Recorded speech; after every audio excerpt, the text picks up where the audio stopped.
Commissioner Anambra State na-afọ maka mgbasa ozi bụ Dr. Lomefo emego ka amata na pasenti 70 na ndị ekperima ejidere site n'aka Operation Udogachi abụghịdị ụmụafọ steeti a.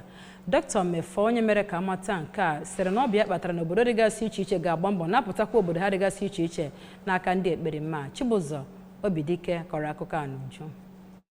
Dịka ọ na-agwa ndị nta akụkọ okwu na steeti a, ọ gwara ha ka ha na ndị gọọmenti jikọ aka ọnụ n'ịhụ na enwetara ezi mpụtara n'ihe gbasara ndị ọrụ nchekwa akpọrọ Operation Udogachi. Dọkịta Mefo gwakwara ndị nta akụkọ ka ha bụrụ ndị ga na-ewepụta akụkọ nke bụ eziokwu mgbe ọbụla. Ọ gakwara n'iru ma rụtụrụ ha aka na ọchịchị Soludo bụ nke na-agba mbọ ịhụ na enweghị ihe dịka ụgha na steeti a. Ọ dụkwara ha aka na ntị maka ndị ga-achọ imebi ezigbo ihe ọma eji mara steeti a, ma kwukwa na Operation Udogachi bụ njikọta ọnụ nke ndị ọrụ nchekwa iji nwee ezi nchekwa na steeti a.